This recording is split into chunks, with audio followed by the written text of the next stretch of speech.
Thanks, Brian. Good morning, everyone. Like Brian said, my name is Adam Frimodig. I'm an environmental scientist with the California Department of Fish and Wildlife.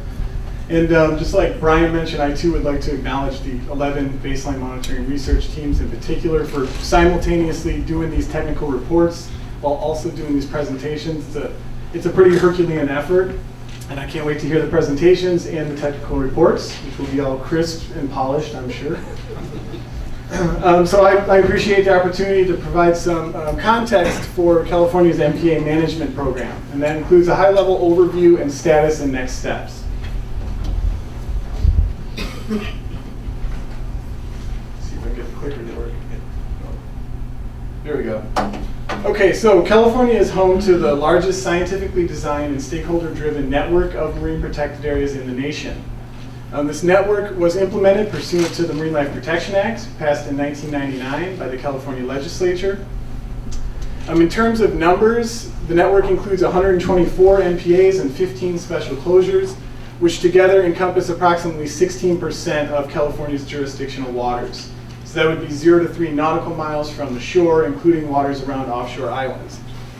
And of that 16%, as shown in this pie chart here, a little over 9% are in no-take MPAs. So that would be your red-colored state marine reserves here, and the dark purple no-take state marine conservation areas. And then we have these blue and this striped and this green designations, which are limited take MPAs, and that means that they allow for specific commercial and or recreational activities. And then this tiny sliver of light purple up here are special closures, and those aren't MPAs, but they are areas adjacent to seabird rookeries or marine mammal haul-out sites that are restricted to access or boating activities. In terms of network habitat coverage, this figure illustrates some of California's key habitats. And what it does is list the proportion of each of those that is protected within MPAs statewide. So as you can see along the x-axis here is a list of those habitats. And for example, deep rock and marsh and rocky shores and mid-depth rock are among the best represented habitats in the network, while total estuary habitat as a whole and shallow sand are among the least represented habitats. So this just kind of gives you an idea of the network as a whole.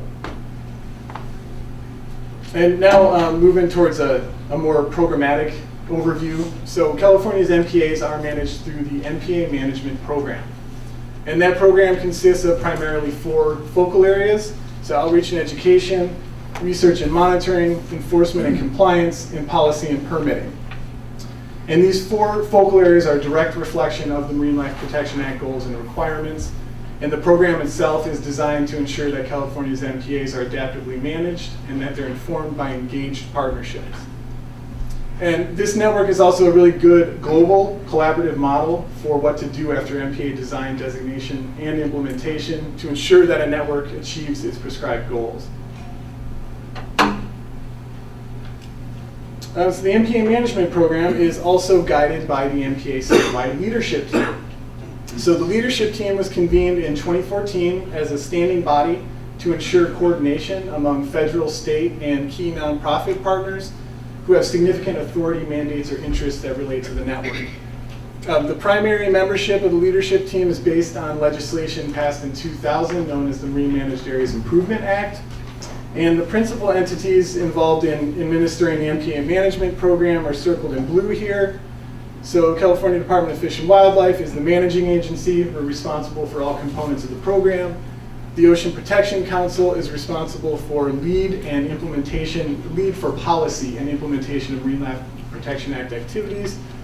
The California Fish and Game Commission is the final decision maker, and they're responsible for new and proposed and existing regulations. And California Ocean Science Trust is a nonprofit partner who supports science-informed decision-making for our state's ocean waters.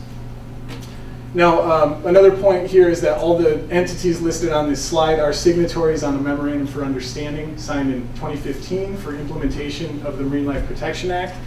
And new members will continue to be added at the discretion of the Secretary for Natural Resources.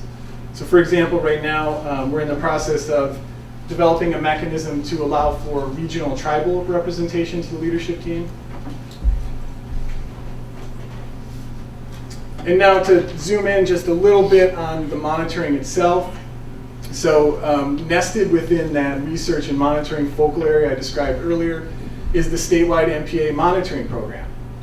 So MPA monitoring, like other aspects of MPA management, is guided by the 2016 Master Plan for Marine Protected Areas, the Partnership Plan, and the Leadership Team Work Plan. And it's being rolled out in 2 phases. So we have Phase 1 regional baseline monitoring, which was funded by the state through a $4 million investment per region. And then we have Phase 2 long-term monitoring, which has an annual allotment of $2.5 million for statewide monitoring. And we're currently in the process of developing a statewide monitoring action plan, and once approved, that will guide spending for future Phase 2 activities. This schematic, I guess you could say triangular, on the right lists the key elements of the statewide monitoring program. So science, communication, and evaluation.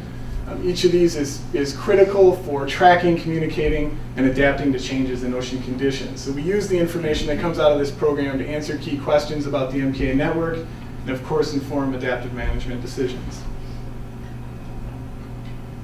So now to hone in a little bit more on the status and the next steps. The North Coast region on the bottom here is one of 4 baseline monitoring regional efforts that we've implemented across the state to characterize ocean conditions near the time of MPA implementation. And as Brian said, each has been administered by the California Ocean Protection Council, Fish and Wildlife, Ocean Science Trust, and California Sea Grant. And each of these 4 programs has undergone the same steps. So the first of which was to secure funding, complete a request for proposals, and then fund individual baseline monitoring projects. This is followed by selecting the projects. So 11 projects were selected, which we'll hear much more about today. They were selected through a competitive peer review process, and like Brian said too, they cover a range of ecosystems, human uses, commercially and recreationally important species, seabirds, examining ocean current patterns across the region. And the North Coast is the first of the 4 regional programs to include a project integrating traditional ecological knowledge, and that will be shared as part of the current and historical understanding of ocean conditions in the region. So looking across the rows in this table, the blue cells mean that they've been completed. So for the North Coast, baseline monitoring began in 2013. Data was collected from 2014 to 2016. And now here we are today in this step, this yellow cell for analysis, synthesizing, and sharing of the information. And then soon on the horizon is the 5-year management review, and that will be presented to the Fish and Game Commission by the Department of Fish and Wildlife around early to mid 2018. So some of the key steps that I want to bring your attention to in this yellow step of the process are the technical reports, which will be coming out hopefully within a month or so, we expect. And then what we call a State of the Region report that we'll be developing for the North Coast.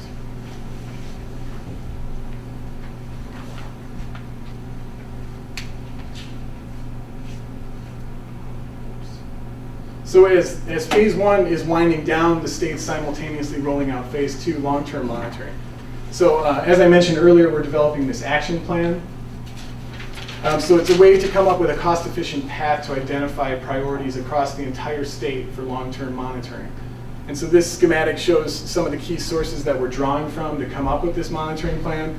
So we'll be drawing from regional monitoring plans, findings and recommendations from Phase 1 baseline projects that we'll hear about today, additional expert input and analyses. So we'll take all that and combine it with public input and peer review, and eventually plan to complete a draft action plan that will be presented to the Commission mid to late 2018. So that's some of the key next steps at a high level for monitoring. Now just to wrap up and bring it back to the North Coast region scale to tee up today's presentations, quick overview about the North Coast. This area from the Oregon border down to Alder Creek near Point Arena in Mendocino County consists of a little over 1,000 square miles of ocean waters. There's 20 MPAs in the region, including 6 state marine reserves, 13 state marine conservation areas, and 1 state marine recreational management area. And those combine to encompass approximately 137 square miles, or 13% of the region. So the network of 20 MPAs on the North Coast, and along with 7 special closures, were adopted by the Commission on June 6, 2012, and they went into effect on December 19, 2012. And once again, just like to acknowledge the many partner organizations involved in this comprehensive effort across multiple years, and many of which are here today, so that's pretty exciting. And lastly, I just mentioned that we'll be reaching out to North Coast communities over the course of this coming year through early next year as part of that yellow step in the baseline process, sharing the information. So I look forward to much more to come. And with that, thank you very much.